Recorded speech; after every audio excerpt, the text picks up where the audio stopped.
16 जुलाई साल 1945, लेकिन सूरज अभी तक पूरी तरह उगा नहीं था और अमेरिका में न्यू मैक्सिको के रेगिस्तान में वैज्ञानिक खामोशी से एक मोमेंट का इंतजार कर रहे थे। और फिर सुबह 5:30 पर वो हुआ जिसे देखकर इंसान खुद डर गया। एक जोरदार धमाका जिससे जमीन हिल गई, आसमान लाल हो गया और एक बड़े धुएं ने गुब्बारे की तरह बीच में से एक चमकदार आग का गोला उबला और एक मशरूम जैसा बादल बन गया। ऐसा लगता था कि मानो साक्षात सूरज ने खुद धरती को छू लिया हुआ है। और ये नजारा देखकर रॉबर्ट ओपनहाइमर को गीता का एक श्लोक याद आ गया, अब मैं मृत्यु बन चुका हूं, संसार का संहारक। ये धमाका तो सिर्फ एक परीक्षण था, लेकिन इसके ठीक 20 दिन बाद 6 अगस्त और 9 अगस्त साल 1945 दिन जापान के हिरोशिमा और नागासाकी पर यह नया आविष्कार कहर बनकर टूट पड़ा और इसमें एक ही पल में जापान के 1.5 लाख से ज्यादा लोग भाप बनकर हवा में उड़ गए और अगले 2 महीने में रेडिएशन के कारण मरने वालों की संख्या इससे 2 गुना ज्यादा हो गई। और उसके बाद कई सारे लोगों को कैंसर, हैंडीकैप और शारीरिक बीमारियां हुई। ये तबाही देखकर जिस फिजिक्स के EMC² सूत्र से रॉबर्ट ओपनहाइमर ने ये परमाणु बम बनाया था, उस सूत्र के रचयिता यानी कि अल्बर्ट आइंस्टाइन जापान पर हुए हमले की खबर सुनकर दिन भर रोए थे।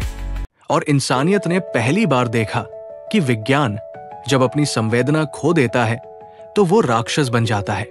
जापान पर कहर बरसाने वाले 2 न्यूक्लियर बम यानी कि लिटिल बॉय और फैटमैन थे, जिसमें लिटिल बॉय में यूरेनियम 235 का इस्तेमाल किया गया था और फैटमैन में प्लूटोनियम का। और ये दोनों ही तत्व बहुत ही खास है क्योंकि ये फिशन प्रक्रिया करते हैं। इस प्रक्रिया में होता यह है कि यूरेनियम 235 या प्लूटोनियम 239 को जब न्यूट्रॉन से टकराया जाता है तो ये फट जाते हैं और फटते ही ये बहुत ही तेज और अधिक ऊर्जा के साथ न्यूट्रॉन्स को छोड़ते हैं। यानी कि इस प्रक्रिया में जब एक परमाणु टूटता है तो एक छोटे से परमाणु के अंदर से भी बहुत ही तेज ऊर्जा निकलती है और साथ ही उनमें से निकलते हैं कई और न्यूट्रॉन्स जो बाकी परमाणुओं को तोड़ना शुरू कर देते हैं और वो परमाणु और ऊर्जा के साथ और न्यूट्रॉन्स पैदा करते हैं और वो न्यूट्रॉन्स और परमाणु, इस प्रकार प्रचंड ऊर्जा का ये सिलसिला लगातार शुरू हो जाता है जब तक यूरेनियम का संपूर्ण मास खत्म नहीं हो जाता। और इसी को कहते हैं अनकंट्रोल्ड चैन रिएक्शन और यही न्यूक्लियर बम का असली रहस्य है। इसे दोस्तों मैं और भी इजी करके समझाता हूं जिससे एक छोटा सा 5 साल का बच्चा भी समझ सके। आपने दोस्तों वो कभी जिंगा वाला गेम खेला है जहां पर आप एक के ऊपर एक ब्लॉक रखते जाते हैं। इस झिंगा गेम में आप जितने ब्लॉक्स एक के ऊपर एक रखते जाओगे वो गेम उतना ही अनस्टेबल हो जाएगा, ये स्ट्रक्चर उतना ही भारी होता जाएगा और जब इसकी हाइट बहुत ही हाई या ज्यादा हो जाती है तब सिर्फ एक छोटे से बहुत ही कम वजन के ब्लॉक रखने पर भी ये पूरा ढह जाता है। सिमिलरली यूरेनियम और प्लूटोनियम के एनरिच मात्रा के तत्व इतने भारी होते हैं कि उनमें कुछ ही न्यूट्रॉन्स ऐड करने पर वो बहुत अनस्टेबल हो जाते हैं और फट जाते हैं और असंख्य मात्रा में एनर्जी रिलीज करते हैं। एक यूरेनियम का परमाणु है जो चुपचाप शांत बैठा है जब तक कोई उसे छेड़े ना, लेकिन जैसे ही हम उस पर न्यूट्रॉन्स मारते हैं तो वो फट जाता है। अब देखिए फटने के बाद क्या होता है। जैसे ही ये यूरेनियम का परमाणु फटता है तो वो फटते ही बहुत ही ज्यादा गर्मी पैदा करता है और इससे उसमें से 3 न्यूट्रॉन पैदा हो जाते हैं और ये 3 न्यूट्रॉन और यूरेनियम के परमाणुओं को फोड़ते हैं और फिर उनसे और न्यूट्रॉन्स पैदा हो जाते हैं और ऐसे वही चैन लगातार चलती रहती है। और यही अनकंट्रोल्ड चैन जब हजारों परमाणु में एक साथ शुरू हो जाती है तो धरती कांप जाती है, मानो सूरज जितनी ताकत एक छोटी सी जगह में एक साथ प्रचंड मात्रा में पैदा हो गई हो। ऐसा भयानक विस्फोट होता है और यही होता है न्यूक्लियर ब्लास्ट। साल 1945 में जापान की धरती पर यूज हुए लिटिल बॉय में 64 किलोग्राम यूरेनियम था। उस वक्त उसकी ऊर्जा 15,000 टेटे बारूद जितनी थी।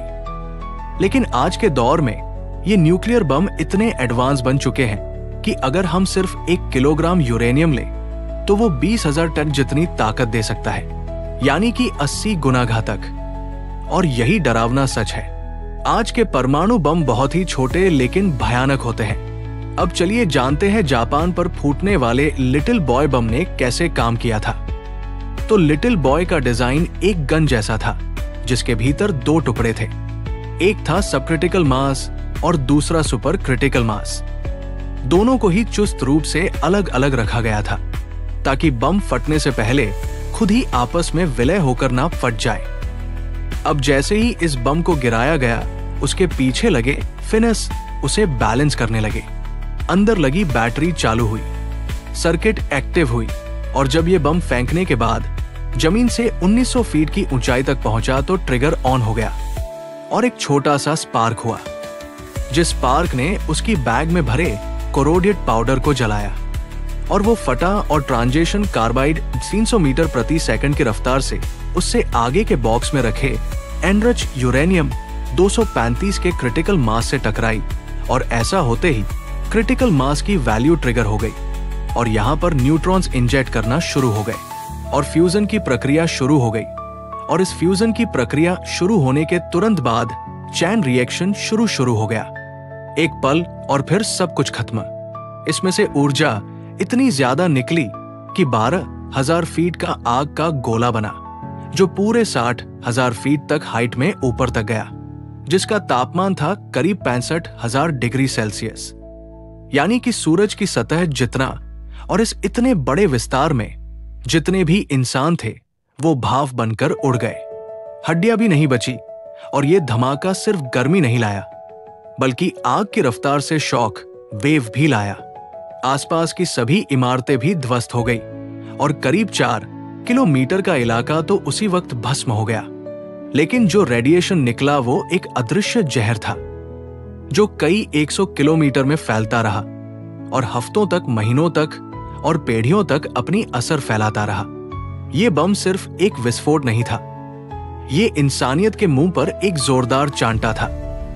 हिरोशिमा और नागासाकी में करीब 2 लाख से ज्यादा लोग मारे गए और उसके बाद कई लोग विकलांग, खामी वाले और बहुत ही क्रिटिकल पैदा होते गए। ओपनहाइमर ने अपनी इस रचना पर पछतावा व्यक्त किया और वो जीवन भर पछताता रहा।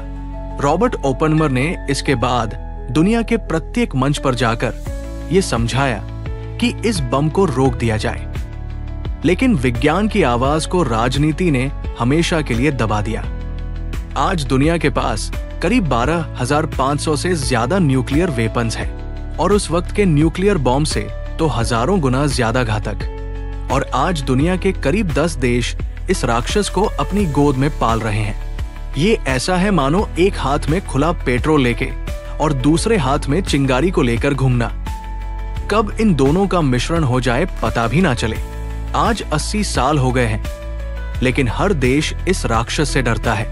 हिरोशिमा और नागासाकी के उस इंसिडेंट के बाद इस राक्षस को किसी भी देश ने आज तक चलाया नहीं है, बस इससे डराया है। लेकिन क्या आज हम इतने समझदार हो गए हैं कि इसे भविष्य में भी नहीं चला पाएंगे, या फिर बस किस्मत अब तक हमारा साथ दे रही है? ये कहानी एक विज्ञान कथा नहीं, लेकिन हकीकत है। और सवाल मैं आप पर छोड़ता हूं कि क्या हमें इस दुनिया में न्यूक्लियर वेपन्स को कंटिन्यू करना चाहिए या नहीं? तो दोस्तों बने रहें ऐसे ही साइंटिफिक नॉलेज के लिए जीके क्विज के साथ। अपना बहुत सारा ध्यान रखें। मिलते हैं किसी और वीडियो में, तब तक के लिए धन्यवाद।